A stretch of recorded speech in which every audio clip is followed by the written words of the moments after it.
Hi, this is Karis, and welcome to the Launch School podcast. I have Chris here with me. Hi, Chris. How's it going? Hey, great. Excited for episode 2 of the latest season 4 now, I think. I'm losing track. But yeah, Mhm. excited to have another conversation here. Yes, I'm excited about this one too. So, in today's episode, we have a lot to cover. So, here's the rundown.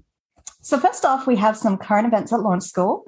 We'll be looking at Felicia's latest interviews with yourself, Chris, and Carolina. Then we'll be looking at the Women's Group First Employers Speaker Series. And next, we'll move on to Rodney's Tech Talk on Gatsby.js. And for the first time, we'll be answering your questions on air. It's a brand new segment. Then I'll be catching up with our previous host, our other one from last season, Mandy, in a one-on-one interview. And last but not least, there is some quick reminders, so some upcoming events that you should be aware of. And of course, everything that Chris and I discussed today can be found in the show notes. And with that said, let's dive into our first current event on the list, which is Felicia's interviews. So for those that didn't tune in last time, Felicia is a YouTube video blogger who discusses her personal journey through Launch School and interviews other Launch School students, but also you, Chris, along the way. She actually recently caught up with you not too long ago, and I haven't seen this one. So how was it? Yeah, it was awesome. And it's funny that we're calling her a YouTube video blogger because she's going to do capstone. She's going to be a software engineer very soon here. So temporary YouTube video blogger. But yeah, it was an amazing experience. I've known Felicia for a very long time, and she's a great interviewer.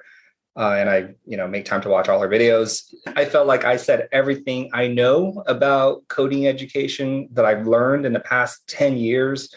Running Launch School and participating in this learn to code career transition industry. And a lot of the conversation collides with some of the topics I wanted to maybe talk about here on the podcast eventually. Mm-hmm. But that's okay. In the end, I think it's always good to sort of spread the word about Launch School, about how we operate, how I think about things. And I think a lot of these perspectives are unique in how we engage with students and how we think about learning and programming and software engineering. Right. So, I don't mind being repetitive. I feel like I've just been repeating myself for the past 5 years, frankly, but happy to, share my thoughts. And, I enjoyed it so much that really, I think the next podcast episode would basically be the audio recording of that interview, and already got permission from Felicia, who graciously agreed. So, if you can't wait for the next episode, definitely check it out on YouTube now. If you don't want to do that, then you can just wait for the next podcast episode. Okay. Yeah, sounds good. Yeah, just one final backstory about that interview. It took us almost 3 hours for that recording. And I think the final video ended up being just over 2 hours, but I was standing the entire time on my standing desk. And towards the end, I just couldn't stand anymore. So I was like wobbling around in the video. You can see me kind of wobble around, make funny facial gestures. So if you notice that, that's why. I have a funny background. So that's why I'm sitting down now. Right, fair enough. But I think that everything that you have to say, it's usually like really solid, lots of great advice. And what students are really looking for is just to hear your feedback. So I think that's not a problem. It's good that students graduate, because I bet you the capstone alumni are probably like rolling their eyes whenever they hear me say something, because it's, the 5th time they've heard it. But yeah, you're right. I always get a lot of positive feedback whenever we do like a ad hoc office session, office hours, or the podcast. People are always saying, hey, that's a really interesting point, even though I feel like that's the 20th time I've said it. Right. So yeah, I'm happy to just be repetitive. And but we're consistent, right? We're not like wildly changing, pivoting to like a different thing. We've been pretty consistent, and the changes have been tweaks to try to arrive at that consistent goal. Mm-hmm. Yeah. I really appreciate your insights on how it was going with Felicia and the whole interview. So thanks for sharing. And Felicia actually also caught up with Carolina, who is the co-host of the Women's Group and a senior buddy of the Button program. So I was wondering, Chris, what was your take on that interview? Yeah, I've also known Carolina for a long time. And listening to that interview was just so surprising, because there were so many details about her life, her background that I didn't know. And it just shows that I think we need to do more of these things, more opportunities that allow people to share their stories, at least for those who want to. And sometimes people finish core without my even knowing their name, which is totally fine. But I feel like a lot of value is just, setting up opportunities for people to share, just like Felicia did for all the people that she's interviewed. So this is another one of those things where Carolina, a very familiar name to me, known her for a long time, and still just really, really nice to get to know her as the person behind everything. So I also think it's a indication that real friendships can form in our curriculum, which is mastery based, which is asynchronous. Yeah. And it's online, right? These two things combined just make it feel like it's really hard to make friends. And I think it is hard, but friendships can form, and they do form. Yes. So, slow learning is fast in the long run. We've always said that, and it can allow room for mastery.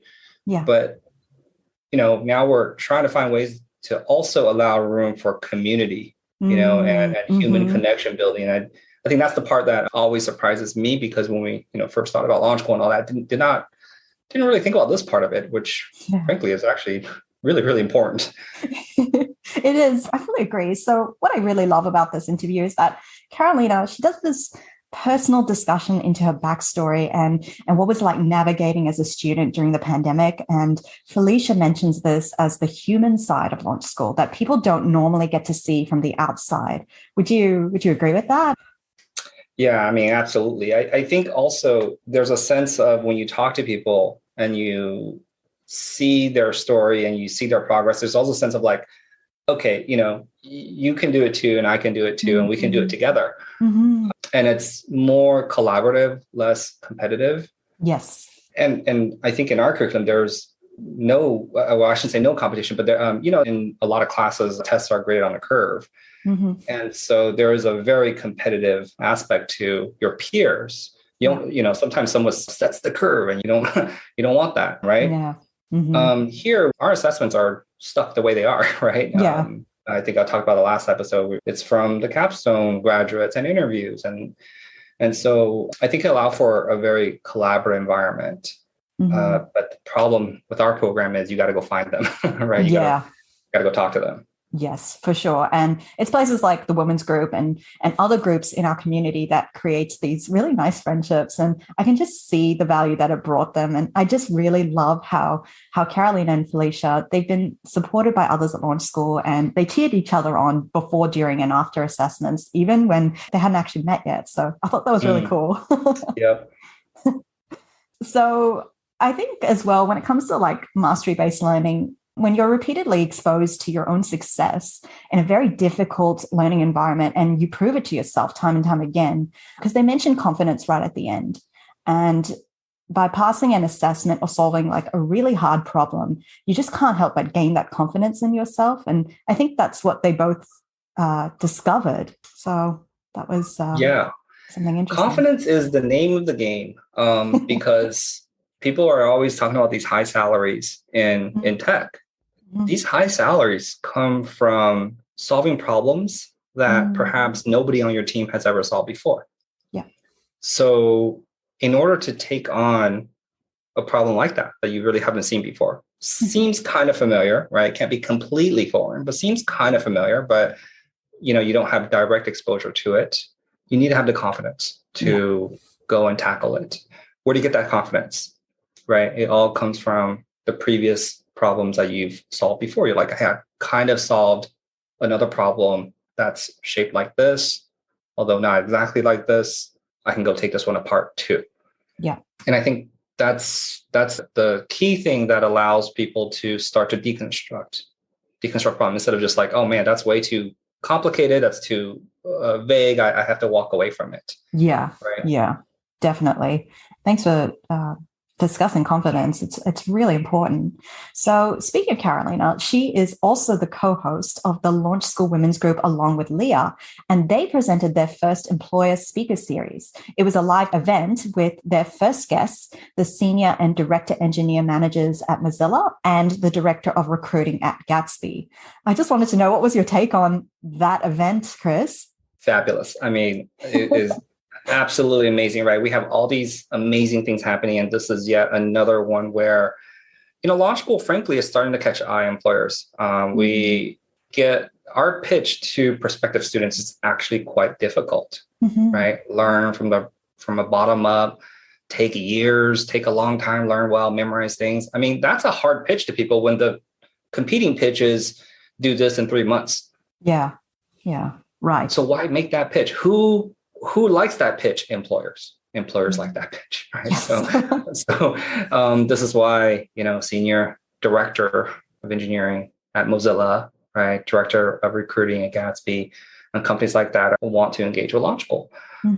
So they were gracious enough to come and talk. I mean, the video itself is not really directly related to Launch School. They didn't ask any direct questions about Launch School. It's more about women in tech. And these are established women who have proven themselves. And so there's a lot of great wisdom here. So I think it's a video that's applicable for everybody. Absolutely. I really love this panel because how insightful these women in senior tech roles are. I just really love their energy and their passion for their work. It was infectious. I kind of wish that I was a part of the conversation. It was just so cool. And I just felt the advice that they had, it wasn't just for women, but pretty much anybody who wanted to land a great tech job, who wants to know more about what seniors look for in candidates. And I just liked their insights very much. They were very actionable. We don't coordinate anything, and you can see how what they're looking for matches what we produce, right? Sort of like people who are good at problem solving, no fundamentals. And this is how Launch School came to be, is if you talk to a lot of senior established software engineers, right, they're going to say these things that we say in Launch School. And I hear that a lot in terms of people like, oh my gosh, what a coincidence. I'm like, it's not a coincidence. I actually think the confusing part is when people kind of newer to tech are giving advice, and sometimes that doesn't match up with ours, right? Like I saw a thread on Reddit the other day that somebody was like, hey, you really should take time to learn stuff well.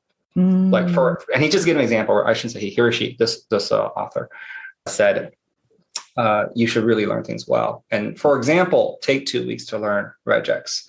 I didn't sense nothing controversial in my mind, but about half the comments were like, no way, that's way too long. And the other half are like, yes, that's good advice. Right. Yeah, for sure. A little bit of blind leading the blind there, I mean, taking 2 weeks to learn regex, that's too long. I mean, I don't know. I don't know what to say about that. So anyway, if you're here at Launch School, you're obviously, on one side of this debate, if you want to call it. But the more senior people you talk to, like if you ask Patricia, hey, Patricia, if somebody took 2 weeks to learn regex, is that way too long? She's been in this industry for 30 years, right? It's the right thing to do, right? Yeah. If you're going to be here for a while. For sure. So speaking of Patricia, she is the senior engineer and manager at Mozilla. And she mentions how soft skills are actually hard skills because not everybody has them and that they're very hard to come by and it's very difficult to master. So things like resilience to get back up again, the ability to reach out to somebody and have a discussion, speaking out when you don't feel that something is right and asking questions. Would you agree that they're hard skills? Yeah. And these are things that are impossible to teach, create a curriculum for, right? And to me, the best way to learn this is by participating in a community where there's a culture of this. And this is when we got Launch School. I keep going back to this. It's that, there's one thing we teach, which is learn your variable scoping rules, learn the difference between array and a hash. Okay, great. But yeah, what about these other skills? Yeah. What about the perseverance to get back up, when things are not easy for you? I imagine that you would be having that perseverance every time, say you get a not yet on your assessment, that you would have to keep going. Yeah, but if you're doing it by yourself, you have to muster up the energy yourself, right? And again, this is where the community, the culture comes into play. Nobody judges you if you get a not yet. Yeah. Nobody judges you. Everybody picks you back up. Everybody wants you to pass, including us. We're not, we don't have an antagonistic relationship here. We're not trying to get you to not pass. We're trying to get you to pass. But I know what happens after you pass, right? I'm on the other side of the fence. I see what's over here. It's not that, you let you pass and everything's good. It's just more of the same. Yeah. And so getting establishing the professionalism, the perseverance, the desire to unpack things, to deconstruct things, the quality standards, right? Where do you get these things? I think it's very hard to teach. You have to look around. It's an environment, right? Yes. It's the ambiance of a school. This is where you learn it, I think, right? And this is you got to soak in the ambiance. You got to soak in the community. And if you have been at launch school, then you're going to get those things that Patricia's talking about as the hard skills. Yeah. Something that actually also stood out to me was what Mare said, and it reminded me of what you were just talking about. She's actually the director of engineering at Mozilla, and she makes a comment about interviews in general for the candidates. And it's not about emphasizing how many languages you know. It's more about how well you can solve a problem and the personality and the traits that you possess about being humble and being respectful. Would you agree with that one too? Yeah. I mean, doesn't that mesh with everything we talk about? I've never spoken to Mare before. I just found that so interesting that you also talk about these things too. I've never spoken to her. I didn't even exchange emails with her, so this is, when you get, the more senior you get, this is what people look for, right? Problem solvers, humble, professional, don't give up, great communicator, all these things we try to expose you to early. Definitely. And she also just mentions right at the end that some of the best interviews that she's had are conversations, and to not be afraid to have a discussion and ask a question in return. And I agree with that, because imagine if you're having these really great conversations with people and they'll never forget you. It just reminds me of that really great quote from Maya Angelou, who says that people will forget what you said and what you did, but they'll never forget how you made them feel. And I just really liked how she brought that up, and conversations are really important. And I've had so many of them here at Launch School. Yeah, I use that quote all the time. I actually did not know it was from her. Oh, okay. Yeah. But I actually say it all the time. And during the job hunt, I always say number one piece of advice for interviews, be positive. Yeah. Because you're going to change the feeling of the interview. Yes. And even when, like, I've seen lots of people literally crash and burn on technical questions and still pass. And if you think about it, what was the point of that interview if you can crash and burn on the only technical question they asked you and still pass? Well, they want to get a feel for you. Right. So it's not just a quiz. And so being positive is the absolute key to passing interviews, but also just, having good professional work experience with everybody. Yeah. And creating that really good rapport. So, great. We actually had another great presentation to watch this episode, and that was Rodney's talk on working at Gatsby. He is a Capstone alumni, for those who don't know him. And what I learned from his presentation is that Gatsby is two things, and I hope I don't get this wrong. But number one, it is an open source framework for static and dynamic site generation. And two, it is a company that offers support and hosting for those that want to build with the Gatsby JS framework. And that's where Rodney currently works. So he is quite the storyteller, and I really enjoyed this one. He had this integrated approach to learning about what Gatsby is from a historical point of view and where it fits on the timeline of the history of the internet and why it exists. And he puts this really good question forward about why are students from Launch School valuable to companies like Gatsby? And he mentions three things that stood out to me, which is number one, mastery-based learning, so mastering the fundamentals. Two, the skill of just-in-time learning. So he says that he is now able to pick up any front-end framework pretty easily, with enough time, of course. And lastly, that Launch School gives you problems that is tackled in companies like Gatsby. So some of his everyday problems that he tackles is very similar to the ones that he's learned at Launch School. What did you think about this one, Chris? Yeah, I mean, I absolutely agree. I've spoken to a lot of the Gatsby leadership, and they love what we're doing at Launch School. And I think it's one of those things where when I talk to people about why do this the long way, right? Why do it the slow way? Sometimes if you take a shortcut and you build a quote unquote portfolio piece and you go on the job market and you go to a company like Gatsby, what you're saying is, look what I can build on my own. Imagine if I had some mentoring. Imagine if I had some real software engineers give me mentoring, imagine what I can build. And you're asking them to kind of bridge that gap.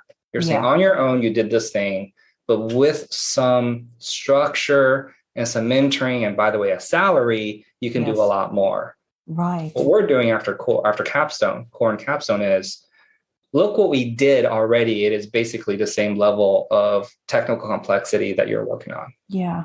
Right. Many of your projects, right? So they have a wide spectrum of technical complexity, and we're reaching a good percentage of them. Yes. So of course, you still need to do just-in-time learning. You need to learn on the job to tackle some of the more complex projects at work. But we're driving people to a place where they're going to employers and they don't have to ask for them to imagine bridging this wide gap between what I did and what I could do. Right. Instead, they're saying, law school grads, that is, they're saying, I did this, and it overlaps with many of your projects. Yeah. Wow. I mean, that's pretty powerful. And especially like for career transitioners to go from never knowing software engineering, because I believe that Rodney was a teacher prior to launch school. Yep. And then suddenly that huge transition and saying, I can do this. I know this. That's amazing.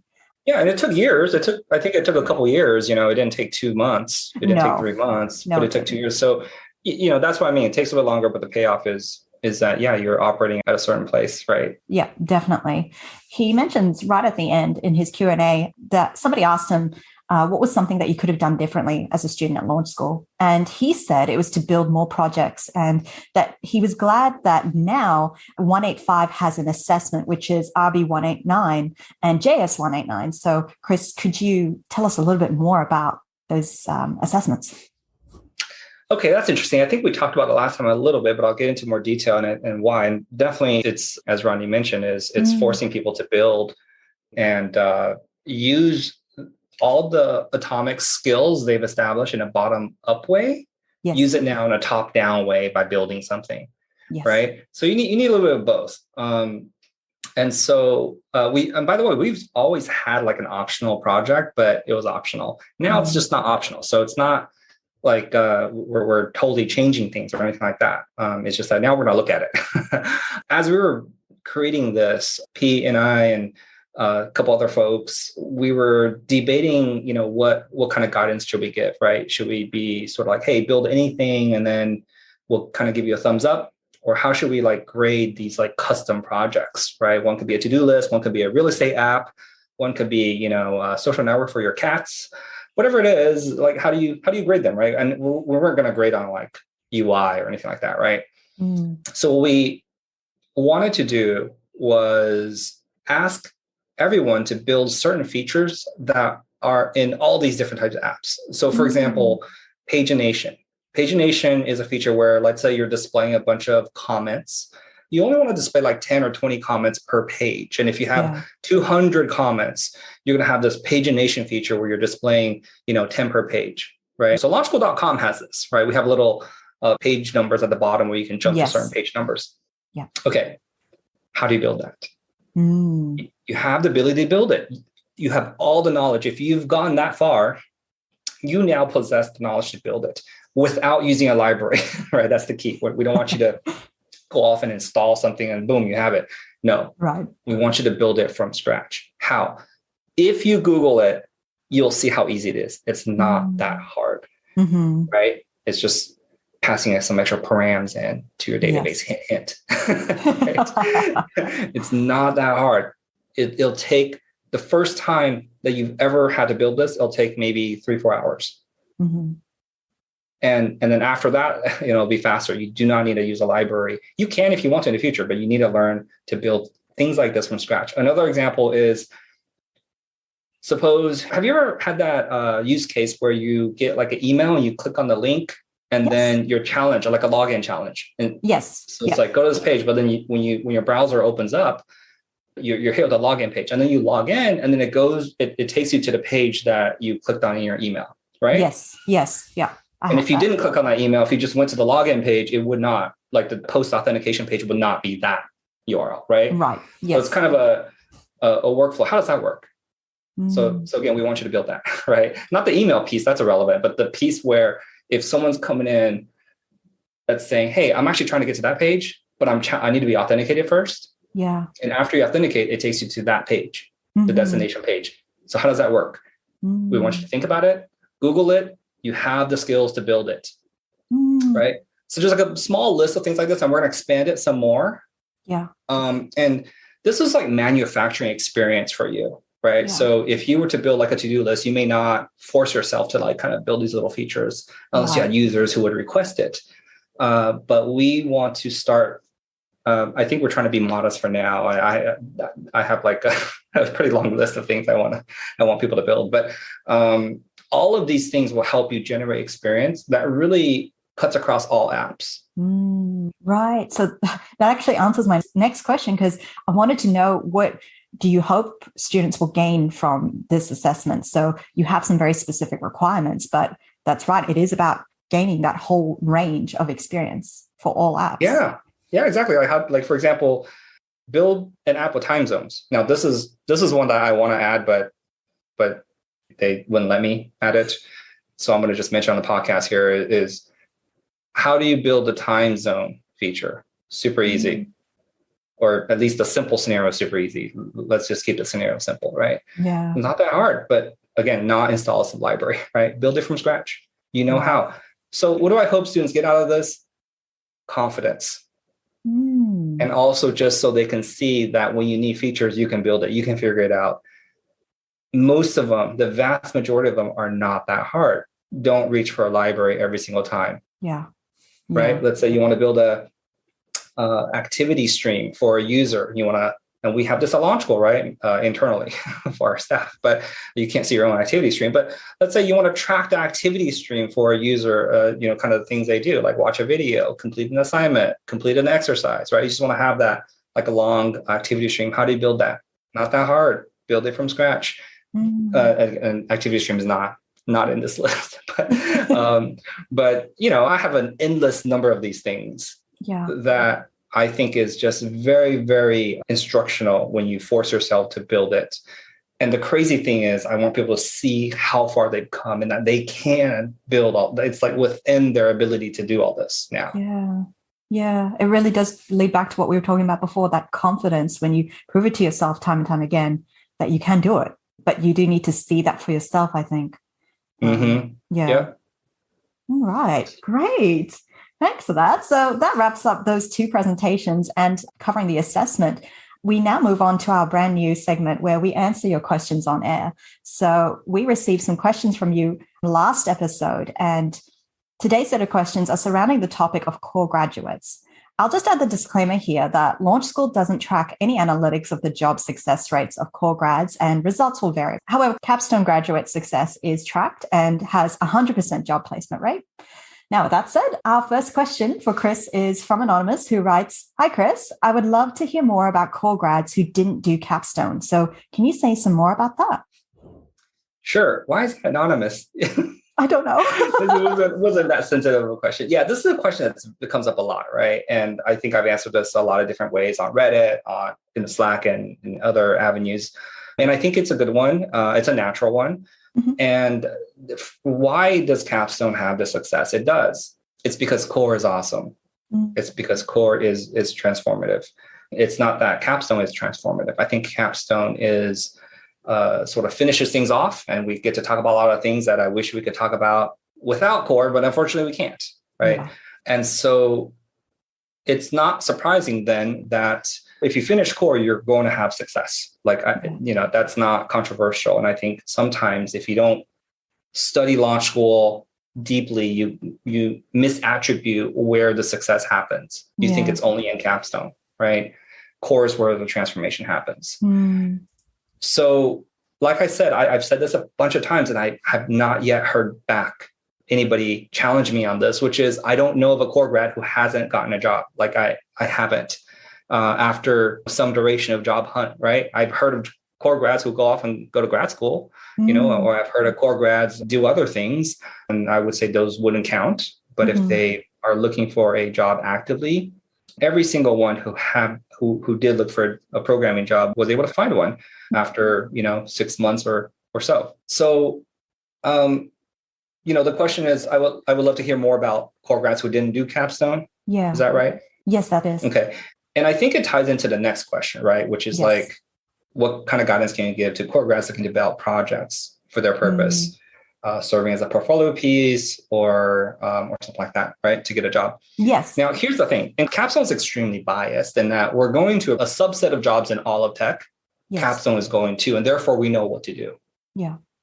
When I went to design this curriculum, and even now when we look at capstone, we know where we're going. Yeah.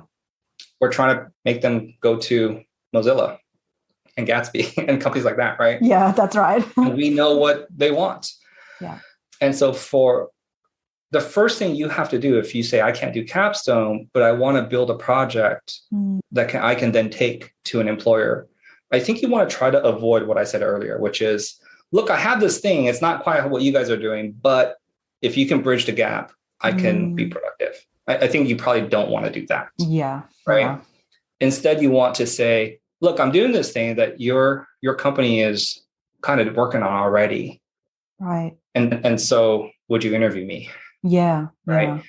And so once you know that, you have to answer to that question, then you know what type of project to build. Right. So I imagine that they would have to do their own research about kind of looking as to what companies are currently working on. Well, they have to decide what type of company they want to target first and foremost, right? And I think it is confusing only because you have lots of options. Yeah. If there was one choice, actually, it's easier, right? It's easier. But after you finish core, you have lots of choices and it's more confusing because of that. So the first thing you have to do is make a choice. Mm-hmm. Like we do that for capstone, we make a choice, right? Yeah. And so you have to make a choice and say, the biggest choice is front end or back end. Then you know what to study, right? If you say, well, you're front end, you should go do a React course or learn a React book or read a React book, right? If you say it's more back end, then you should not do that, right? Yeah. And if you say, well, it's full stack, then go take a Udemy course on the MERM stack, right? And you can try to build something. But the most narrow scenario will be the easiest to think about. For example, there's this one company I'm targeting. All of a sudden, if you just say this one company, I'm targeting this one company, you know what to do. You go look at what they're working on. You go look at their open source projects. You talk to their developers and you see, what is their stack? Yeah. Oh, it's Python. Okay, well, then you better learn Python. Yes. Right? So a lot of times there's a big question mark in people's head when they finish core. They're like, what do I do? It's almost like you're in shape or like getting ready for a road trip or something and going, where do I go? It's like, where do you want to go? And then you know what direction to drive. Wow. This is the first time I've actually heard it break down what capstone is or why it is there.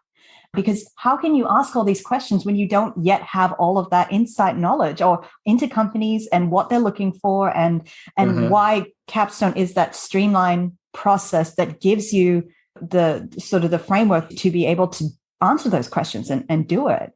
I can see why it is so helpful now. Yeah. Like there's a whole bucket of companies that are over there, that pay the salaries that we want and they require X, Y, and Z. And capstone is delivering X, Y, and Z. Right. And then we're sending our folks to, that bucket of companies over there, which means we're not sending them to this bucket over here. Yeah. Because it would be, it's not even, we're better. It's not better. It's just different. Like they would not, our capstone grads would not be qualified for many, many software programming jobs that pay less. They just wouldn't be qualified. Yes. Right. Because the training in capstone doesn't point them there. Right. Yeah. I could see that. Because I know for me, capstone's always been a little bit mysterious. And it's just like, okay, now I know that you get a really good job out of it. And I know that you build a really good project, but why should I think about doing it? But I can see that, because I'm like, that's why I keep saying I'm not a teacher. I'm more like a guide, right? I know a path through this jungle that leads to that place over there. Yeah. First of all, you better make sure you want to go to that place over there. Yeah. Otherwise, I'm not the right guide, right? And then we can go together and I'll point you over there. I'll show you the path, but you got to walk it. You got to do it. I see. Right? I see. Yeah. So after core, I think the number one thing is to figure out where you want to go. I think a mistake that a lot of people do is they'll be like, tell me what are the resources you use for capstone, and I'm going to like do my own capstone. I'm like, that's a huge mistake, because first of all, you're not doing capstone probably because, I don't know, you're in a location that doesn't have these type of companies. Yeah. Right. In which case you should not be trying to replicate capstone, because these companies aren't around you in your country. Yes. And so, you should take a different path probably. Yeah. Right. Maybe it's learning some frameworks. It's like, okay, if I look around me, there's a lot of companies that are, doing JavaScript, right? Like invest in that more, or doing React or whatever it is. Right. But you have to map where you are now, very, very strong fundamentals, no framework knowledge, can go in any direction. You have to map from that place to a direct destination. The more direct, the better. And you have to have some preferences. And I think that's the hard part. And even in capstone, a lot of people don't have preferences. And so therefore, that's why they like capstones, because I'm giving them my preference. Yeah. I'm saying, you should learn this much of this and that much of that. Yeah. Right. And they say, okay, that's what I'll do. Yeah. And then once they hit the job market with that bucket of companies over there, it matches up well. Oh, yeah. I mean, I can see that now. And yeah, thanks for answering all those questions. So I know this week we focused on core grads, but if your question didn't get answered, don't worry. We will get around to it in future episodes. So we'll tell you more about submitting questions right at the end of this episode. But thanks for that, Chris. Yeah, sure. Our next guest is also another former Launch School TA and podcast host.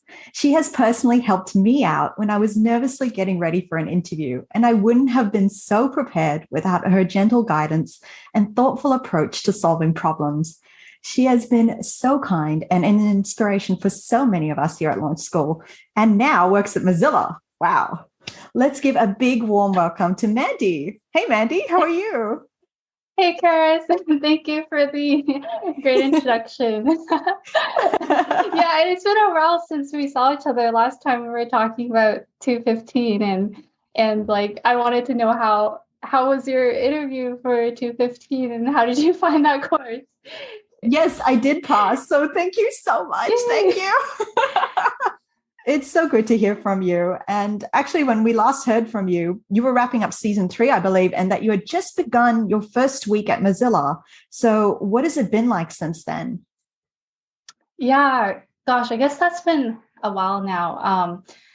I've been at Mozilla for, I think, 5 months. Like I started on November 15th, 2021. So I think it's about 5 months, and it's been really great. So like, a lot of it was like very familiar for me because I used to be an intern there 2 years ago. So when I joined my team, and then when I was part of like the Firefox desktop meeting, there was a lot of familiar faces, and there was like just really warm welcome. They're like, welcome back, Mandy. And I was like, hi.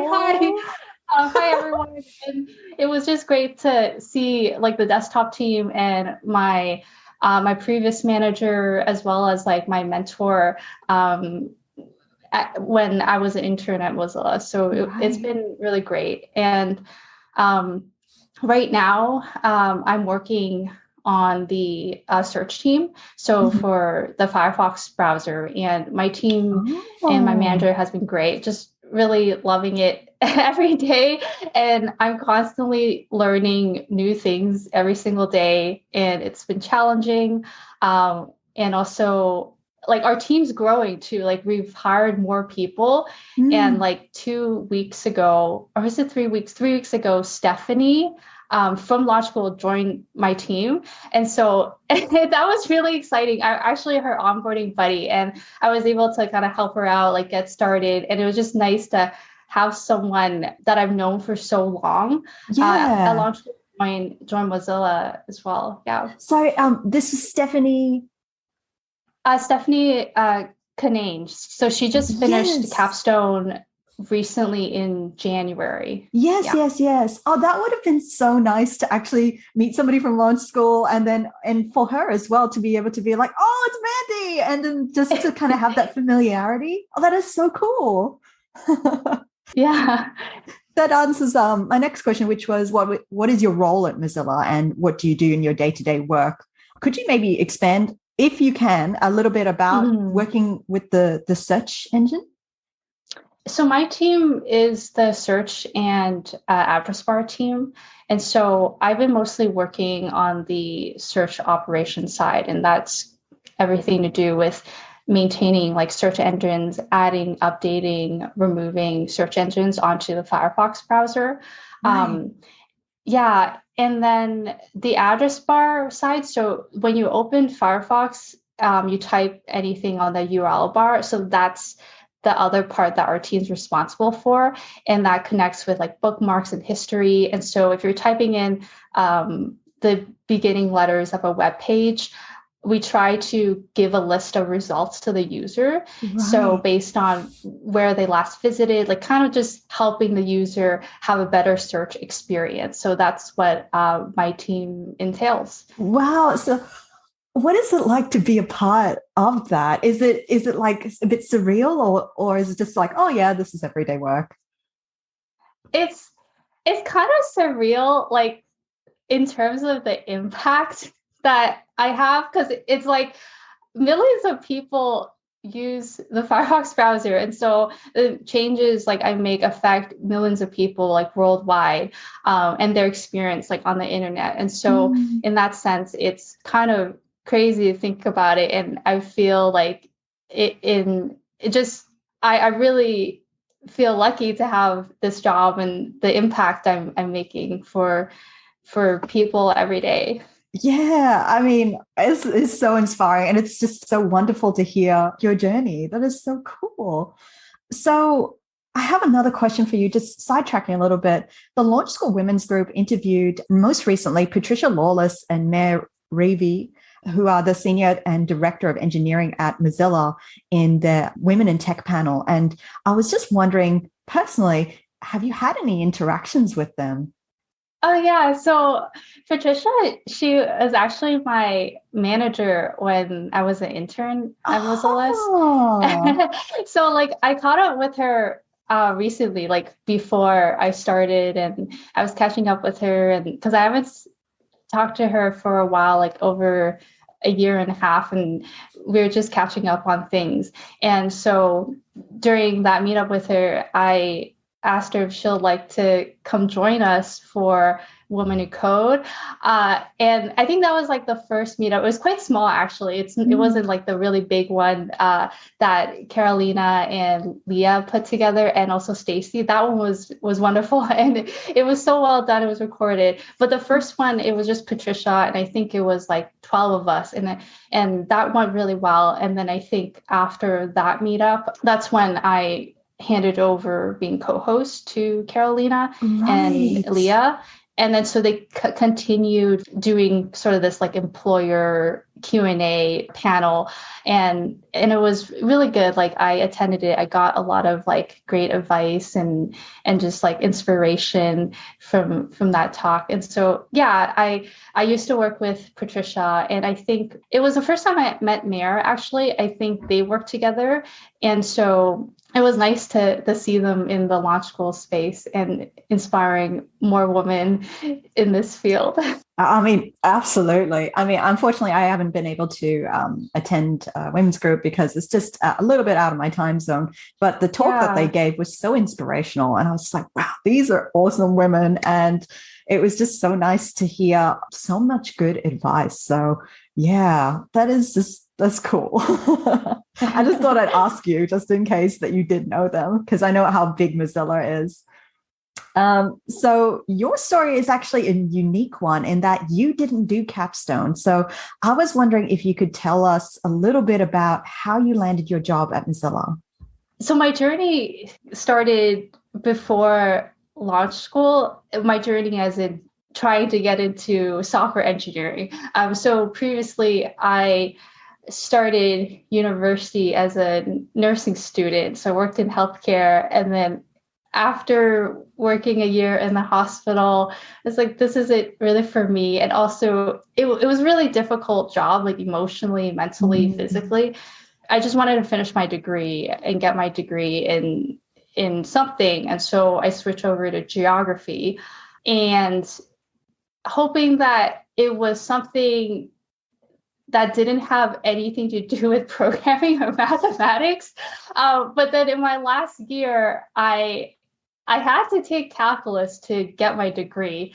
And I barely passed that course, but then I fell in love with algebra and calculus, and I wanted to do more of it. And so I graduated with my geography degree, and then I worked in this field called geographic information systems. So it's like digital mapping. And I did a bit of like Python programming in my job, some SQL, and I was sort of contemplating doing a CS degree. And so that's kind of how it started. And actually my coworkers in my first job was telling me like, Mandy, if you want to do this now, because I'm in my mid 30s and I have kids. And so do it before, you're my age. And so I got a bit of motivation from that. And so I just made the leap. Like I didn't work full time for that long in GIS. And so I started a CS degree, I think in 2017. But it was really challenging. So challenging as in I couldn't actually get into the degree because I remember talking to the professor like in the Department of Computer Science, and I wasn't like, I didn't have the qualifications to enroll. And I remember feeling really like devastated by that because I know I didn't take like 12th grade algebra and calculus. And so I was missing some prerequisites. But I didn't allow that to stop me. I remember feeling a lot of despair from that, but I was like, I'm still going to take these CS courses. I'll just not enroll in the degree, but I'll just take the courses individually as a post-degree student. And so I did that. And I studied high school math. I took those courses through like Khan Academy and got better in algebra. And I had a lot of supportive friends who were really excited for me. Like a lot of my friends are in engineering, and my boyfriend, he was doing physics at the time. And so they helped me a lot too. And so I did my first year of CS as a post-degree student. And then I took those courses and transferred them. I actually enrolled in software engineering in another university and got in. And so that's kind of how my journey started. And so when I was a CS student, like I felt like I was getting better at mathematics and in that realm, but then I didn't really get better in software engineering in the industry. So there was like kind of that gap there. And I know this is like a long-winded story, but I try to like get to like how I ended up at Mozilla. And so like there was this like gap in like the industry programming skills, right? And so I actually started to do more research and like, well, how do I close this gap? Is it through internships? And I couldn't really like get an internship that I wanted because like the interviews were pretty difficult, and I knew, algebra, but I couldn't really solve like the programming problems. And so I enrolled in a boot camp in Toronto, like to kind of close that gap of knowledge, because they were teaching like the latest frameworks and so on and so forth. And so actually through that boot camp, it was actually how I discovered Launch School, because they were using some Launch School's open source books for their material. Hey. And yeah. And so it was sort of like I was going through this journey, and then I was like, eventually, like I found Launch School.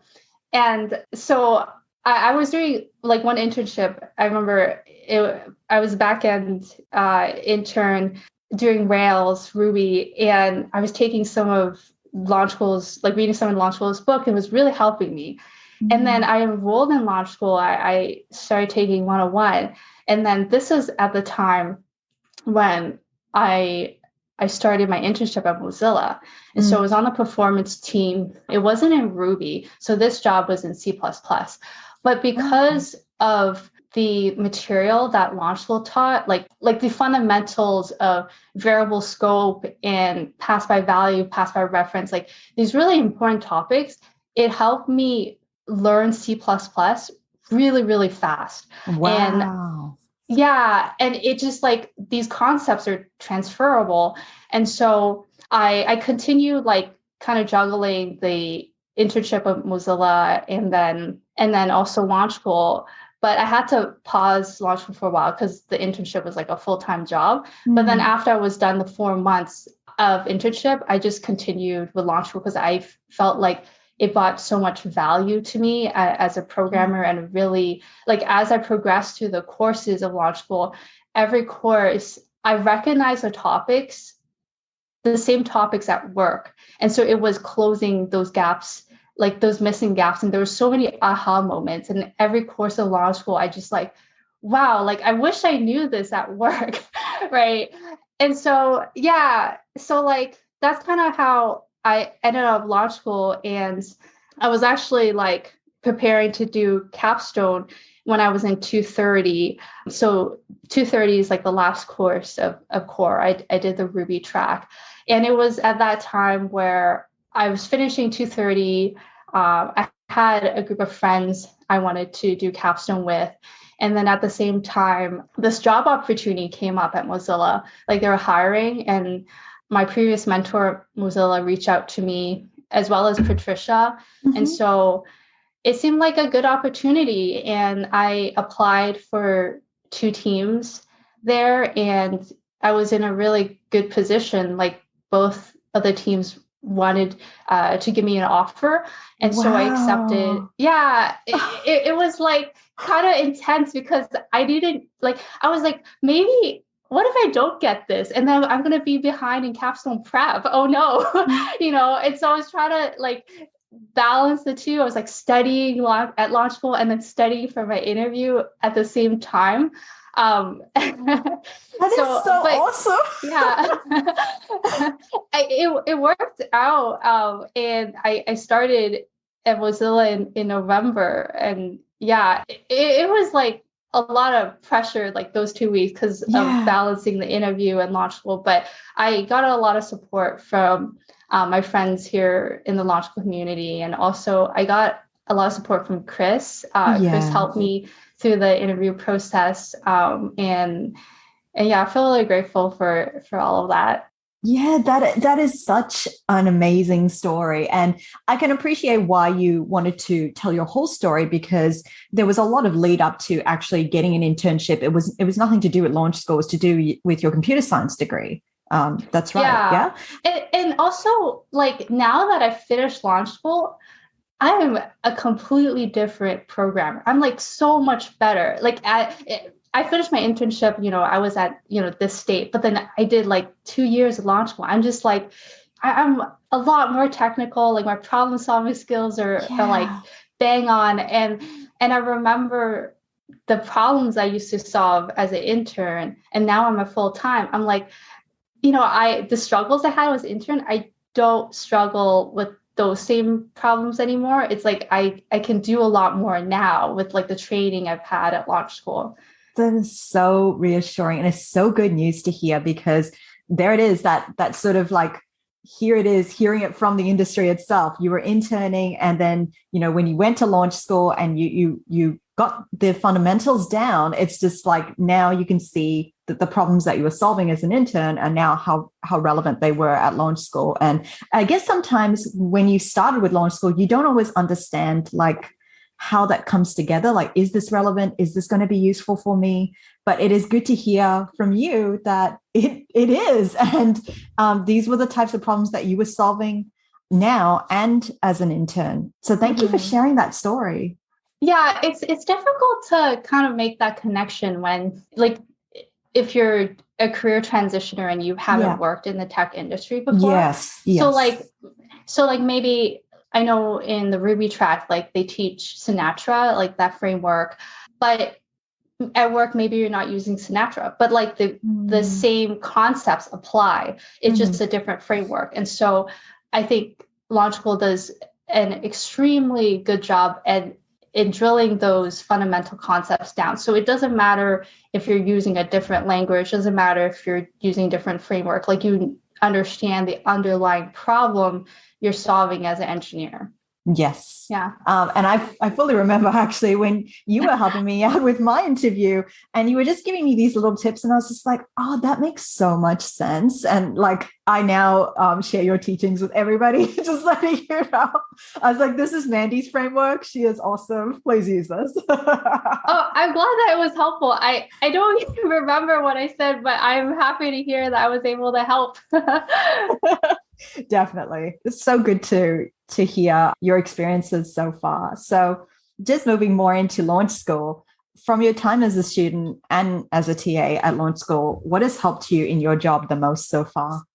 Yeah, so surprisingly, I feel like I know Launch School is school to teach software engineering and the technical aspects, but I feel for me personally, it wasn't like the core curriculum that helped me the most. I think it was like the community and having opportunity to be a TA, because I remember when I first joined Launch School, I was really shy. Like I didn't want to post anything on Slack. And like when I met students, like I wouldn't even turn my camera on, and I just like didn't really talk to a lot of people. But I think Launch School gave me a lot of opportunities to present my ideas in front of others and to share my learnings and to help other people, and also hear feedback, give feedback to others, and actively listen to students, and just like not being afraid of be like looking dumb like when asking a question, because Launch School is like a safe place, right? And I remember even when I was a TA, I would encourage my students to like try to make as many mistakes as possible. You know, in our study sessions, like there's no judgment, and the more mistakes you make, the faster your learning process is going to be. And so I think Launch School really provided this safe and encouraging environment to ask questions and to learn. And I think that was like the best thing for me that I got out of Launch School, like the community, the people, and the support. It's really nice to hear that, because I don't know if you heard Felicia's talk with Carolina, but actually she often mentions you in most of her video blogs that she does, that she says that you helped her when she was really down. And I can see how paying it forward would be able to build your own confidence in yourself. And I know it has for me whenever I've done that, because I was shy too. And I didn't really want to post either on Slack chat, because I was just afraid that I would come across as, I don't know, somebody that didn't know things. So the very fact that you have touched so many lives here is just, it's wonderful. And I can see why community has been so important to you, and now it has helped you in your own job. Yeah,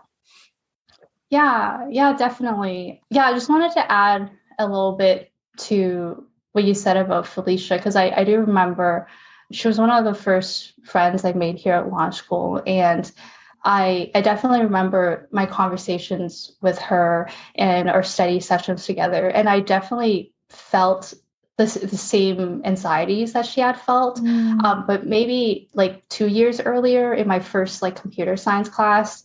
And remember, like I just didn't get it. It was so abstract, and I felt like I wasn't cut out for this. Like maybe I'm just not meant to be in this field. But it wasn't that. It just like normal to not get it. You just have to work at that practice eventually. Like time goes by, more practice, improvement, make mistakes, learn from your mistakes, and you're going to be natural at it. And I remember like my first study session, Catherine was a TA, and I live coded in front of her, and she was like, "You're so natural at this, Mandy." And I was like, "No, this is practice. I'm not natural at this."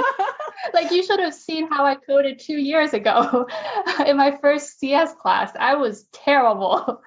Yeah. But then your story then lifts up others, because they're like, oh, if she was there, maybe I can do it too. And that's how I felt. I was just like, oh, she's so graceful and she just solves problems like it's so easy. And I want to be like that. And so I really appreciate you being able to help so many people, myself included. And thank you for being a part and reaching out to the law school community when you did. Yeah. And I think that's the beautiful thing about this field, like software engineering, and also like computer science, mathematics, because it's a knowledge field and you can always improve and get better. It's not a field where, like, for example, like basketball, I'm not very tall. I'm not going to be 6 feet tall. Yeah. And maybe they're always like, there are shorter basketball players too, but it's something that you can't work at and become taller because that's a genetic thing. Like it's a physical thing you can't really change. But with programming, math, computer science, it's something you can learn and get better at over time. Definitely. Yeah. Definitely. I'm not sure if everybody has that mindset because it is something to kind of wrap your head around. I think some people, at least for me, when I first got into this, I thought to myself that you either had to be good at it or you weren't. But I know that that's a myth, and that the more that you practice, the better that you do get at it. So, yeah. Yeah, exactly. So beautifully said, Karis. I really love that. Thank you. So I don't know if you answered this next question, but I wanted to know if there was anything that you missed about Launch School, aside from the community. Yeah, of course. Like I definitely, I miss my friends. So some of my friends are in Capstone now. I haven't really like messaged them that much because I know they're super busy, but I will be there for their presentation. I have it booked on my calendar, and I miss the students and learning the community here. I just find there's so many students here that are curious and ambitious, and they have a drive to really understand, like have an understanding for themselves. It's like, if people don't understand it, like students are like, okay, wait, I didn't quite get that yet. Let's try again, right? And I love that. Like I love this. And I miss this community of learners. There's no place quite like it. No place quite like Launch School. I fully agree. I mean, I've done quite a bit of my own study over the years and studying many different courses, many different places. And there is nothing quite like this. I agree with you. It's just, there's something about this community. I was mentioning this with Callie as well last time, that it just brings a certain kind of person that is, as you said, curious but also just very friendly and very wanting to help. And I really love that. So my last question for you is that you're officially a woman in the tech industry. And I was just wondering if you had any advice for other women entering the workforce. I'm not sure if this is relevant because I don't know if it's not been enough time, but I just thought I'd ask you anyway. Yeah, that's a really good question. Yeah, I can speak about that based on my perspective as a woman. And I think like it may resonate with other people too, whether you're a man or non-binary. And for me, like as a woman, I think culturally and in society, there are like certain roles that, you know, society kind of puts us into. Yeah. And so I think the advice I would have is just, if you want to do something, don't give up and go for it. And it's okay to make mistakes and to learn from them and just keep showing up and doing it. And maybe sometimes people might tell you can't do something, but don't let that deter you either. Yeah. I also wanted to say that I think sometimes we put a lot of pressure on ourselves to have something done really, really well. Yeah. But it's okay to be wrong, and it's okay to have bad ideas sometimes. You know, sometimes these bad ideas pave the way and give inspiration to really good ideas. And so don't be afraid, like give your ideas, whether they're good or bad, give your perspective, because we need more perspectives in engineering to build a better world for everybody, to build a better world that will serve people like us and people who are similar like us. Yeah. Wow, that's really great advice. And I kind of needed to hear that now, because even for me, like, I'm not sure if a lot of people at Launch School feel this way, but yeah, I can be very hard on myself and you know, sometimes a bit perfectionistic or something. But you're right, it is okay to get things wrong sometimes, and that's part of the learning process. And you're right, we do need many kinds of people and bringing many different types of perspectives. So yeah, Thank you for that. But that is it, actually. That is all my questions that I had for you today. And thank you so much for taking the time to stop by to do this interview with me. And once again, congratulations on your new job. And I'm just wishing you all the best at Mozilla. Thank you so much. Is there anything else that you'd like to add? Thank you so much, Karis. I really enjoyed our time together in this interview, and I loved all your questions. They were so thoughtful. You're so welcome. And it was just really nice to catch up with you again. And being the co-host from last season, it's really nice to be able to hear your story. So thanks for sharing. Yeah. Yeah. And also I just want to add, like, you're doing a fantastic job with the podcast. Because I know I was a podcast host before. Honestly, like, I've never done podcasts and like, you know, I just think like the style of podcast you're doing, it's like so structured and there's all these great topics. I listened to the first one with you and Chris and Callie, and I was like, wow, like there's all these new things going on in law school. Like, I can't believe what, like 5 months has passed already. It was a joy to listen to and to hear what everyone's been up to. Oh, yeah. Great. Thank you so much for putting it together. That is so good to hear. Thank you. Thank you so much for that. I really appreciate that. But other than that, I hope you have a wonderful time at Mozilla, and I'm wishing you all the best. Thank you so much, Karis. Okay. Take care. Take care. Bye. Bye. So it was great catching up with Mandy, especially because we spoke to Callie last episode, and I found it so interesting to hear what our last podcast hosts had to say and where they are now in their software journey. I hope you found Mandy's advice helpful. I know I sure did. And last but not least, we move into some quick reminders, and we have a few announcements to make. So care to share the first one, Chris? Yeah, sure. The first quick reminder is that we have some new practice problems out for RB 109 and JS 109. So these are just new practice problems. If you're in 101, you don't have to do anything. When you get to the assessment, you will see them. Mm-hmm. If you're beyond 109, obviously you don't have to worry about it. But we released 5 new practice problems for those assessments. Okay, great. Also, the Introduction to the Command Line book now has videos accompanying the exercises, and they are created by our fabulous TA, Jeannie. So be sure to have a look at them. They are so good. They are so good. I watched some of them, and she does a great job on them. So next quick reminder is the JS 239 interview is deprecated. So the project is still there. The assessment is still there. So you're still going to do the project, which is good. But we're no longer going to do the interview. But you still have to do a good job on the project, and we're still going to look at them, grade and per normal. It's just that the final interview is deprecated. Yes. And that starts right now. It's April 11th on this recording. Yeah. So it starts today. Great. Also, you can now sign up to our new peer-led seminar beginning May the 4th. And that is hosted by Pete Hansen and myself. And this time the topic is JavaScript testing. So spots are limited. So be sure to get in quick. They're already filling up. Such a good topic. Do you remember the participate? Do you have to be at a certain place in the curriculum? Yes, I believe that you either have to have already done LS 215 if you're on the Ruby track, and I think JS 175, if I'm not mistaken. Yes. Okay. Oh, you're looking for pretty advanced people then. Okay. Yes. Good.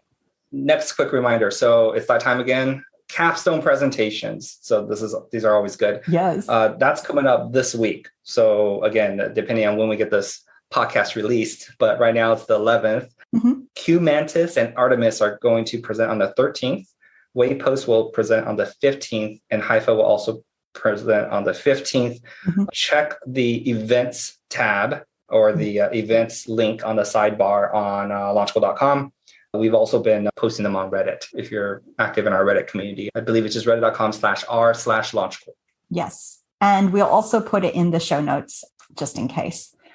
And also the Spots Gather Town has launched. So this was a little while ago, but I just thought I'd mention it here. It is an awesome student-led virtual study space created by Spot moderator Marcos. So Chris, you recently conducted some office hours at Gather Town. How was it?